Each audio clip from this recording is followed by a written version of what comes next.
Thank you, Brian and Alejandro. Okay, now for one of the highlights, the annual highlights of Brainstorm Green, which is Great Green Ideas. This is a real competition of real entrepreneurs presenting in front of real live venture capitalists.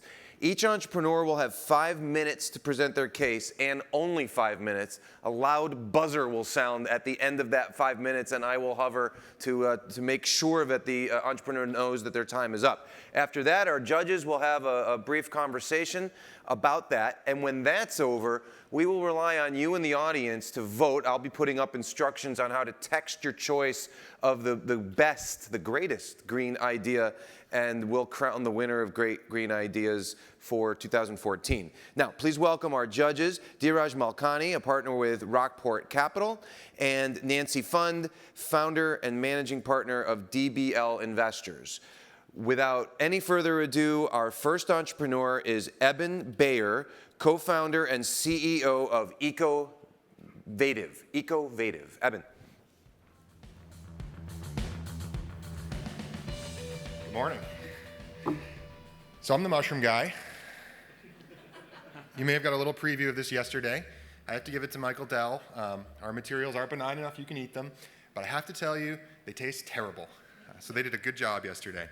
But to say we use mushrooms is really a misnomer because we're using mycelium, or the root structure of mushrooms, as a polymer. So we can create compostable alternatives to conventional plastics.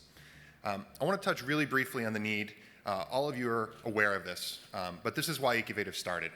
I love plastics. I think they're great. I hate when they find their way into our natural environment. They're literally clogging up our Earth's ecosystem, and it's a particular problem for disposable plastics that get disaggregated into the environment. So that drove Ecovative's purpose. Every company should have a purpose, and we have 3 tenets. The first is create Earth-compatible materials. For us, this means our products are nutrients to the planet, not pollutants, right? The second is great performance. We know from talking to our customers that if our products don't perform as well or really better in their specific technical application, we don't get a sale. And the last point is we need an unfair cost advantage because we're replacing capital infrastructure, we move materials around, there's a lot of capital that's already been deployed. So you can't actually be the same cost, you actually have to have a cost advantage. I know you're thinking, this probably sounds kind of hard, but we do have some secret technology, and that is leveraging nature, using mycelium. And I want to talk about this quote that Arthur C. Clarke uses, which is any sufficiently advanced technology is indistinguishable from magic. He was talking about cell phones. He was talking about geosynchronous satellites, right? But when I hear this quote, I think about the magic of biology, the power of nature, this incredible technical toolkit we have access to. And that's what we do at Ecovative. We take living cells, in this case mycelium. This is an SEM scanning micrograph. And we use them as is. We don't use biomimicry, we use bioadaptation, right? Fancy word for farming. And for us, mycelium equals a resin. It's self-assembling, right? It builds itself. You start with one cell, it makes billions of cells, which hold our product together, from low-grade agricultural waste. This is what it eats in nature. It's self-repairing during its growth process. You can grind it up and make it into another product. And by definition, it's Earth compatible. And so we're utilizing this incredible self-assembling polymer to make products. Quickly, our process, we take mycelium, our resin, we combine it with a scaffolding material. This is ag waste, can be corn stalks, can be things like cotton burrs. There's a wide variety of different ag waste we can use. We mix them together, they grow for 96 hours, pretty fast for a living process, actually, if you think how long it takes to make a tree. And we're left with a beautiful biocomposite. We launched our first productization of this in 2009, mushroom packaging. Value proposition is simple. Same shape, same geometry, same performance characteristics of this toxic white stuff, but it's home compostable. Much to the chagrin of my team, I launched it at a conference like this by saying, we're making mushroom packaging, please come talk to us. We then learned a lot about how to make packaging. We had a lot of failures along the way. We also had some great early adopters and wonderful customers today. But we licensed this technology. In 2012, we licensed it to Sealed Air Corporation. They're the biggest packaging producer in the United States. And we do that for 2 reasons. One, we think they're better at packaging than we are. They can bring it to more customers faster. That means more impact for us. And two, it allows us to move on to other things. Because we're really excited about this ability to create living resins, right, that are earth compatible and cost competitive. And now we're able to take this same technology into other markets. And that's what I want to end on today. So starting this year, we're working on eliminating urea formaldehyde. Styrene in the packaging market is about a $4.2 billion opportunity. Total addressable market for our solution smaller, still very big.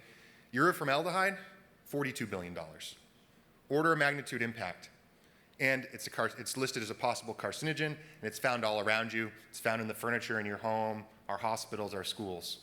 And because we grow a glue, we can take our lightweight, molded shape packaging, and we can actually compress that into materials that replace the urea formaldehyde used in furniture. And our first product in that space is going to launch this summer at NeoCon. So I'm really excited about that. We're really excited about the ability to take this platform into other places. And we're most excited about inspiring other folks to look at nature, to utilize living cells, this incredible toolkit of technology around you, to create other disruptive solutions that are good for business and good for our planet. Thank you.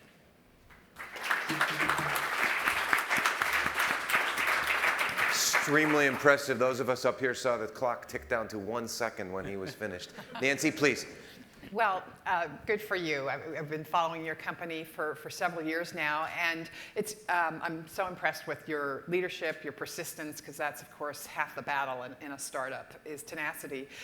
It's interesting your pivot, which I wasn't familiar with, and going to a licensing model. It sounds like that's not the first thing a venture capitalist wants you to do when they're investing, because not that it can't work, but not the optimal approach. And so you're telling me that now you're moving into a formaldehyde replacement, which I believe you. That's a toxic chemical. It's something we should use less of, and so I'm all for that. I guess I just wanted to hear more about why you did that, kind of what lessons learned from your first market, and then how you're gonna really grow the market share with this pivot, which I'm totally supportive of, but I think next time be a little more upfront with us, because you've been around for a long time, and there's no shame in pivoting, and it's important for us to understand. And these are the things that would get discussed in an hour-long pitch meeting, but not a 5-minute one. Thank you. Dhiraj. It's an impressive presentation. I always learn something new when I hear a pitch, but I had no idea there were other applications for mushrooms besides stripping. Just curious, how does the licensing model, are you planning to use the licensing model as well for the next market? And you've got much bigger companies that are going to try to crush you as you go to market. And Eben, you got 5 seconds to answer that, please. Okay, very briefly, our business model, we kept the raw material business. So we license to the end user, we offload some of the CapEx, we sell the equipment package to the folks in the packaging vertical. We actually control the raw material business. Same raw materials we sell into our protected packaging market, we're going to sell into the particle board market. So we actually think it's a really good business model, and it's always been part of our tenet. And we do plan to do the same thing in these other verticals, because scaling is important. Eben Bayer, co-founder and CEO of Ecovative. Thank you. Thank you. Our next presenter, Julie Corbett, founder and CEO of Ecologic Brands.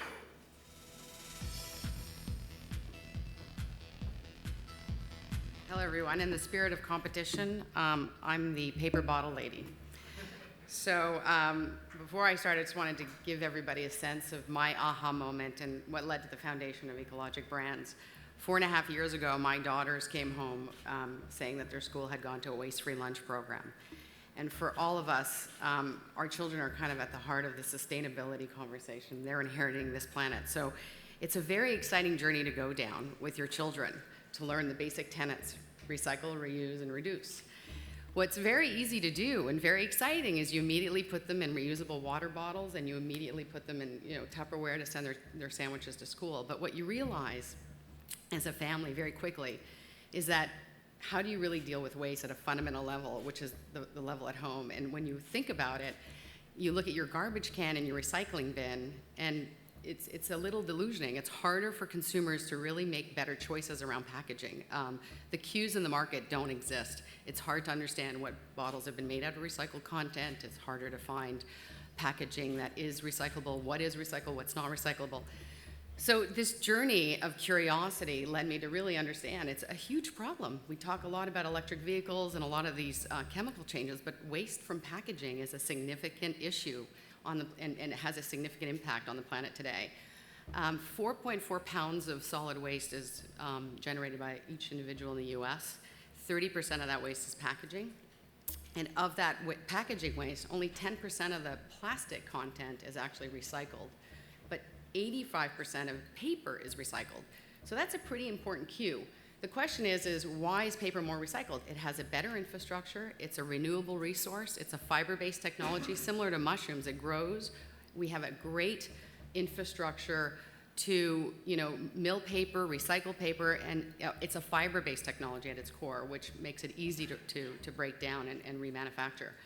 So again, with children, what is really important to them and what they seem to see is all these gyres forming in the oceans, mostly composed of plastics.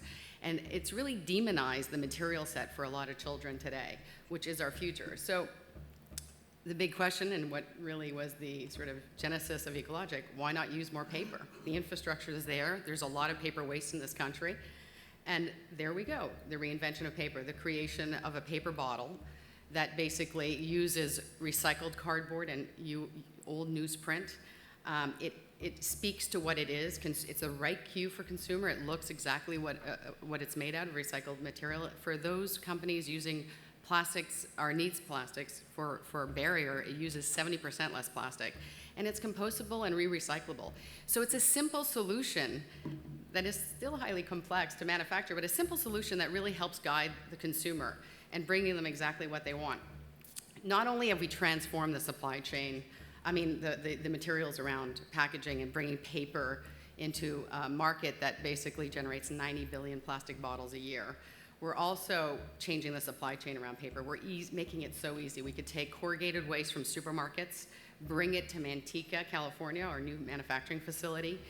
It's a one-step program. We're sitting at the heart of I-5, where all the large supermarkets have a lot of corrugated waste they need to deal with. And we make beautiful bottles of different shapes and forms for different aisles of the supermarket. And it's filled with great product and brought back to the shelf. So you're seeing this idea of closed loop around waste, but taking basically fundamental materials and bringing them to a higher value-added product like a bottle, something where brands speak to their consumers. And that's a really important thing. Consumers are really part of the equation in sustainability. They really do care. I know there's a lot of talk whether they care or not, but consumers care. Women head of households deal with trash every single day. And it's a very intimate relationship to some level. So if you could help them and provide the right cues, this is how they're going to make a difference. We have 3 great partners that have launched in our bottle over the past 3 years. 7th Generation, as you all know, John spoke about it.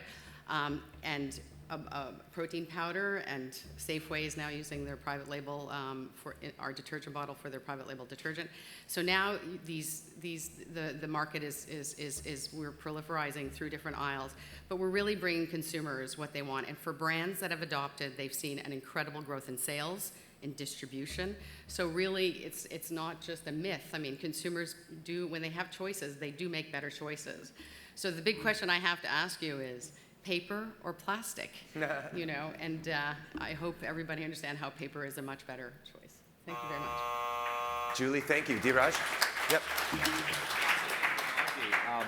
Really impressive presentation. I think my one observation is that you're going after the Goliath with the plastic packaging of the world. And have you looked into having partnerships with equally large paper companies to help you go toe-to-toe with them? Yeah, actually, 2 weeks ago, we closed a round of funding. We brought in our first strategic investor, Kruger Papers, Canada's largest paper company, the 2nd largest paper company, pulp and paper producer in North America. So we're reinventing paper at its core, so it's an interesting technology. Nancy? Well, full disclosure, I'm an investor in Ecologic, so I just want to... That answers the question, would you invest? Yeah, we're joined at the hip, have been for a while. But the one thing I would say is that it's okay to say you don't like plastic. In the first presentation, it's like when in the early days of Tesla, we're going up against the internal combustion engine, and because it's bad for the planet. Well, plastic plays a role, of course, but it's bad for the planet the way it's used. And so let's just be upfront and create a better solution that turns waste into value. And that is a key investable trend we see, that people just want to use less, they want to create less junk, and they want to see that full circle. So I think this is just a message to everyone in this field, that it's okay to say that the old way of doing things isn't that great, and that we can do it better. So don't be shy about that. Julie Corbett. Julie Corbett, thank you very much. Thank you very much. Next up is Anna Rath, founder and CEO of NextSteppe. Hi, good morning. Thanks very much for the opportunity to be here. There we go. So NextStep is a 3-year-old venture-backed company, and the idea behind the company was that you have this emerging and maturing set of industries around the world: biofuels, biopower, bio-based products. They've all gotten started using either some sort of existing crop or some waste or residue, and that's great. That's a fantastic way for them to start. But they're not going to get to anything like the level of scale and the level of sustainability that we would all like for them to achieve without a set of crops, feedstocks, that were designed for this purpose. So NextStep is in the business of developing and selling the seed for the crops that are the feedstocks for biofuels, biopower, and bio-based products. This last year, 2013, we launched our first 2 product lines. The first is our Malibu sweet sorghums. This is a readily available source of fermentable sugars that can be turned into your choice of advanced biofuels or bio-based products. The other is our Palo Alto high biomass sorghum, which produces a low-cost lignocellulosic biomass, which today is being used primarily for power, but eventually will obviously be a compelling feedstock for second-generation or cellulosic biofuels as well. This is what our Palo Alto biomass sorghums look like. They look like this in about 120 days. They've been bred to be not only high-yielding, but also very low moisture at harvest, both to reduce harvest and transport costs, and also to allow them to be drop-in to biomass boilers without requiring additional drying. First market for these is in Brazil, where biomass is a commonly used feedstock for industrial power. There's already about 10 gigawatts installed. Rising energy demand has caused biomass shortages. The traditional form of biomass was the leftover bagasse from sugar cane. So especially as more and more of the sugar to ethanol mills have been connecting to the grid, selling renewable electricity, need for additional feedstock has been created. This is particularly an issue this year because you may or may not be aware, there was a massive drought in Brazil. Brazil gets more than 80% of its electricity from hydro. When that happens and you have a big drought, it results in an electricity shortage. So spot prices have more than quintupled. Consumer prices are going up this month anywhere from 11 to 20% depending on where you live, which creates pretty good demand for us. Our second product line, our Malibu sweet sorghums, think of this as sugar cane that comes from a seed, can be grown anywhere in the world and needs about half the water. So just like cane, you crush it, you get your juice with your fermentable sugar, turn it into whatever you want. First market, again, in Brazil. So the way cane works in Brazil, you plant it, you harvest at the end of a year, it grows back, it does that for 5 years, and then you have 6 months where the land either sits fallow or you grow a low-value crop before you plant your next cane. You can grow sweet sorghum during that time and start harvesting in February, March, and early April, when ordinarily the sugar to ethanol mills wouldn't be running because you can only harvest cane from April to November. Why did we pick sorghum? We didn't start out to be a sorghum company. We started out to be a feedstock company. You got to think about this from 3 perspectives. For the grower, nice high yields, first-year yields, and it's a known crop. There are established agronomic practices, registered crop protection products. For the process developer, it can go anywhere in the world. It can go onto more marginal land, which means it turns out to be cheaper, very fast scale up, drop in from multiple processes. For us, massive diversity, which means lots of potential for improvement, very rapid breeding and product development cycle. It's a hybrid, which means I can send my seed anywhere in the world without worries about theft of my intellectual property. And it comes from a seed, which means I can put it in a bag, I can store it, I can move it around the world. This is what we look like today. Headquarters in South San Francisco, subsidiaries in Brazil and Singapore, research stations, US and Brazil, seed production, US and Bolivia. The blue stars in the US were our 2013 trials. Blue stars in Brazil were our 2013-14 season trials and sales. Funny thing happened while we were busy building the business in the US and Brazil, which is people started finding us from all over the world. So we now have trials going with potential commercial partners in 14 countries on 5 continents and discussions in many more. And now the pretty pictures. So it is real, bags of seed, sold more than 2,500 acres in Brazil this year. This is what it looked like in Texas last year. This is what it looked like in Brazil this year. This is our field day showing it can be harvested with traditional equipment. That truck will go directly to a boiler that biomass will be used in. Commercial harvest by one of our customers, harvesting 100 hectares. You can see from the forage chopper into the wagon, from the wagon into the truck, and the truck train going off to the biomass boiler. So that's it. Fantastic, thank you. Nancy, please. Well, kudos for addressing a really important problem in terms of the whole feedstock issue and not taking food crops and creating tensions by using them for energy. So this is a real issue that I love the way that you're just taking a very common sense approach to it. What I really want you to focus on going forward, and I'm sure you are, is it's good to have far-flung trials, and that's, you have to start somewhere. But I'd really like to hear how you are going to. A lot of people abandon trials, or if the end of the pipeline is broken in terms of some of these products never getting to market because of just the problems in biofuels and biochemicals, you're going to be at the receiving end of that. And so maybe just focusing on how to get beyond the trials that you've worked so hard to get to and survive in an industry that's a little bit underperforming. Do I have 5 seconds? Okay, Quickly, so I'll please, just say a lot of what we're starting with are situations where we drop into existing infrastructure, right? Biomass boilers all around the world, the sugar to ethanol mills in Brazil. And so while we are absolutely anxious for cellulosic biofuels and bio-based products to get there commercially and be a good demand source for us, we easily get to cash flow break even on existing infrastructure in Brazil alone, and all the rest of it for us is upside. Dhiraj. Congratulations. It's great to see the progress you've made. I love the marketing person that you have choosing the names Palo Alto and Malibu. I had no idea there was other valuable things coming out of Palo Alto. Well, it turns out in Spanish and Portuguese, Palo Alto translates as tall stick, which is exactly what we wanted our high biomass sorghums to be, so thus the name. Anna, real quickly from me, could you just tell everybody who your venture investors are? Yeah, Braemar Energy Ventures led our Series B, and then DuPont also came in as a strategic investor. Wonderful. Anna Rath of NextStep. Thank you. Thanks. Our next entrepreneur is Joe Whinney, founder and CEO of Theo Chocolate. Good morning. Did you get your chocolate in your room? Yes. Excellent. Did you try it? Right. So Theo Chocolate, we are an 8-year-old company. We're a national brand. More than 20 years ago, I was a conservation volunteer, and what I saw was that social and environmental degradation were really business problems.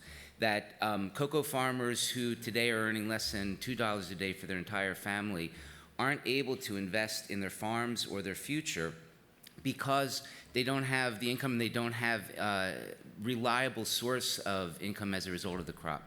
So I pioneered the organic chocolate market in the 90s, and what I learned as a supplier and developer of the raw material and the chocolate was that if I didn't control the brand and the manufacturing and the supply chain, I wouldn't be able to have the benefit that I wanted to. I wanted to build a business, a model that other chocolate companies and other businesses could look at and see that if you have vertical integration and you're able to take risk out and deliver more of the margin back to the producers, you actually have a more secure supply and which allows those farmers to invest in their landscape and in their future. So today, Theo Chocolate, our core business, is profitable. We're in more than 5,000 retailers across the country. We're the fastest growing brand in the top 5 of our category. And we're on our way to be one of the leading premier chocolate brands in North America. We're in all 50 states and in Canada. And just recently, we've developed a technology that I'm really excited about. It's a proprietary technology which allows us to extract the health benefits of cocoa. You might have heard reports of how good dark chocolate is for your cardiovascular system.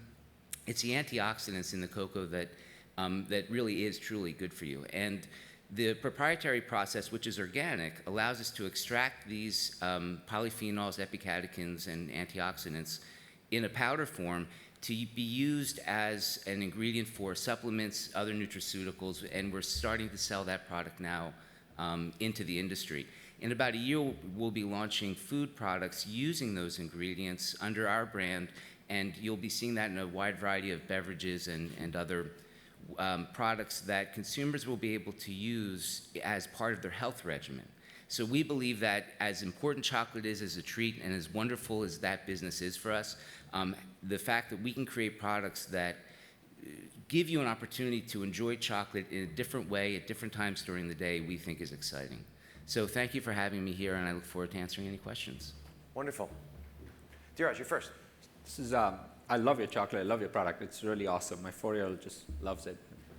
How did you come up with the name Theo? I've always been very curious about that. Theo is short for Theobroma cacao, which is a genus species of the cocoa tree. Wow. Huh? Nancy. Well, great job, great product. I was an early investor in Odwalla many years ago. I tried to get into Scharfenberger. It's in my anti-portfolio. Was just a little bit too late to that. So I've watched this for a long time, and the good news is that you're right. It is a growing market. People do want an identifiable, sustainable supply chain for food. That's a very important trend to invest in. The issue I have is there's a lot of you out there. I mean, and even your name, Theo, there's another company called Chow, THCO, and so it's a little bit noisy. There is some competition there. I think that your attention on the health benefits, the helping workers in chocolate cocoa growing regions is going to be very powerful. But I think you're going to really have to be nimble to keep up with many others out there that are doing the same thing. Thank you very much, Joe Whinney, Theo Chocolate. Thank you. Before our final contestant, I want to remind you that for all of you who turned your phones off so that they wouldn't ring, go ahead and turn them on, because we're going to ask you to text your choice of the winner of the competition when we're done. And our final entrepreneur is Ori Zick, founder and CEO of Energy Points. So 5 years ago, I was the CEO of a solar energy company, and we were building a project in China. And in China, the energy comes from coal. So I found myself taking coal and making renewable energy. And this didn't make any sense. And it turns out that the entire conversation that we're having is based on adjectives, not on numbers. Green, sustainable, renewable. What are the numbers behind it? And the problem is not data. Every power plant, every transmission line, every watershed satellite image is a huge source of data. The problem is the interpretation that makes the data actionable. So we're a big data company that takes the complex data of energy and make it simple and actionable. We're the only company with the analytics that allows us to analyze energy from the source. And we're the only company that developed a methodology to analyze water as energy with materials and so on. Our first market is the energy intelligence software market. It's a very interesting market because there are more than 100 players in the US that does energy analytics within the 4 walls of the facility, within the 4 facility walls. But most of the supply uncertainty, 80% of the emissions, occur near the source. So we provide this marketplace with analytics from the source to the site, and our software enables this entire huge marketplace. To give you a real customer example, about 6 months ago, we were approached by a COO of a large manufacturing company. They have multiple locations, and they already did all the long-hanging fruit projects. They changed light bulbs, they fixed the HVAC systems. Now they wanted to be more strategic. Where do I place solar? Where do I place storage? How do I deal with water? How do I combine efficiency with renewable energy? So our software provides this answer.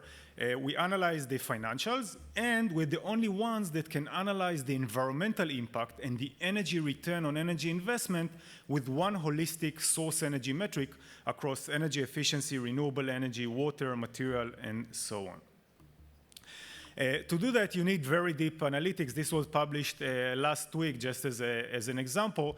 If you take the embodied energy of solar panels, and tried to test where solar is better in the US, where the efficiency of solar is better than the grid efficiency. It turns out that if you place solar in Seattle, for example, it has no benefit. If you place it here in Los Angeles or in Phoenix, it has huge benefits. But one needs to do the number, and this is just one example. We can go deeper and deeper. The way it works is we've spent the last 3 years with our team, world-class data scientists, building a huge geospatial database that includes things like water scarcity, turbine heat rates and emission, and so on.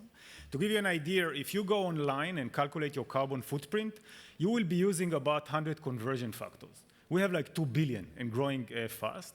And what we do, we take customer consumption data, match it with a geospatial database in order to calculate how much energy was used at the source. We have a very simple and scalable business model. We charge per calculation a small amount. And we can sell software as a service or a software development kit that enables everybody else to use our source energy analytics. We go to market in 3 ways. We sell directly. Our favorite is actually to sell through channel partners, especially large consulting firms, because all large consulting firms started to invest heavily in data and analytics, and we make their life simpler at a lower cost and provide tremendous value in energy, water, and sustainability. Accenture, for example, is one of our leading partners, and we enable third-party portals. We've started to sell last year, and we're gaining traction rather quickly. So this is a platform technology. We start by focusing on the enterprise, on the energy intelligence software market. It's about a $5 billion opportunity.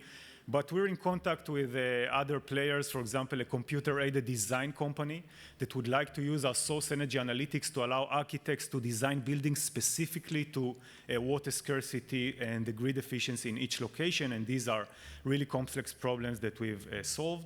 We're in contact with a consumer goods company that would like to have an energy label adjacent to the calories in food to know how much energy was invested in food and beverage. So as you wrap up and go to the airport, think about the value of analyzing how much energy we consume on every aspect of our life from the source and turning the conversation from adjectives to real trusted numbers. So thank you very much. Thank you. Nancy, please. Kudos to you for drawing attention to a really important issue, which is there has to be transparency in our supply chain, in our energy use, and that is, over the next 10 years, it's going to become commonplace, and it doesn't exist today. So you are definitely on to something. What I would ask you to do is think a little bit more about your value proposition, because your example of solar, depending on grid strength and solar strength, those are 2 important variables, but believe me, they're not the important ones. Electricity costs and personal choice are driving the explosive growth we're seeing in that market. So you're going to have to dance around and come up with something a little bit more robust, because there's some other companies out there ahead of you. Dhiraj. I enjoyed your presentation. I think I'm still confused. Every time I see a presentation, I still exactly don't know what you're trying to do or what you're really selling. You need to distill it down to much more easier things that could really relate to the consumer, to the end consumer, and still confused how you make money. So you need to be a little bit more clear in terms of how you monetize this. Take 10 to 15 seconds to explain to him how you make money. So we basically is a SaaS company. So we charge per, and essentially it boils down to calculation. And the value prop is around things that nobody else can measure, such as resilience or risk. People would like to de-risk their energy supply chain, and nobody has visibility. Now, nobody can really know what's the risk of outages, et cetera, but the source energy analytics provides a good proxy. So that's, and we make money by just as data analytics, selling data, selling calculations. Ori Zik, thank you very much. Thank you. Okay. Now it's time to vote. We really need your help in the room to do that. You should see on your screen in a moment. There you go. Okay. So what you see are the codes to text for the entrepreneur, for the company that you think deserves to be invested in. You text to 22333. And in order are Ecovative, and you see the number in front of you, Ecologic Brands, NextSteppe, Theo Chocolate, and energy points. We'll take a moment to tabulate this. I think we'll start to see the results. You won't. While we're waiting, I wanted to, Dhiraj, you mentioned something that I was thinking about, which is it possible for an entrepreneur to make a bad pitch and yet be something you want to invest in? In other words, how important is the presentation versus the substance of the company? I think presentation is very important, but at the end of the day, I think it is the market opportunity and the product market fit. Is very often you come across companies that do a great job presenting, but the market product fit is non-existent, and that's very hard to fix. You can fix the presentation aspects, but you can never fix the product market fit. So it's fair to say that the presentation, the pitch by the, what's that? We need the numbers back up on the screen, please, so that people can see them. I can also, pardon me, I can also, should I read them, Mark? They're back up? Okay. It's very close, and so if you haven't voted, I'm going to give you... you have power. What's that? They have power here. It is close. Okay, I'll read them to you. Do you mean the numbers that you should text in, right? Okay, Ecovative is 0012, what? 0, okay, now I think you can see it, yes? Okay, Ecovative. All right, we'll give you about another minute. And we were talking about presentation. So in other words, the pitch from an entrepreneur is the beginning, right? It's only the beginning of what happens next. Well, I mean, these companies, these people are diamonds in the rough often, and you can't expect, especially if they're young and this is the first time they're doing it, that they're going to get everything right. So if you really see something powerful in terms of a disruptive product that can go into a market that's big, and they haven't done the greatest job, you know, that's not describing it. You can work that. It would be best to get that done before you show up at our door, but it's not a fatal flaw. One last quick question for both of you, which is we had tremendous diversity on this presentation of these presentations today. Is that typical for you, or do you focus more? I think that it's good to have the diversity. I mean, in any given day, you could see things all over the map. We invest in so many different sectors across the spectrum that you see a whole swath of things. I think the areas that we spend a lot of time on is the product market fit, as I mentioned, and it's the people at the end of the day. You really are investing in people, and most of the time we look for visionary founders, CEOs who can drive outsized returns, and they're passionate about changing the market. I mean, a lot of our job is connecting the dots and pattern recognition, so the more diverse, the better. And we see things, from all over the map, and it really helps us understand the ecosystem better. Thank you. I can tell you, seeing the exact numbers, that this was extremely close, and the winner of the competition is NextStep. Congratulations. Woo-hoo! Okay. And congratulations to the winner and to everyone who shared your company's dreams with us today. And thank you so much to Dhiraj Malkani of RockPort Capital, and perhaps a person with one of the best names of a venture capital investor I've ever seen, Nancy Pfund of DBL Investors. Thank you to the two of you. Thank you. Thank you.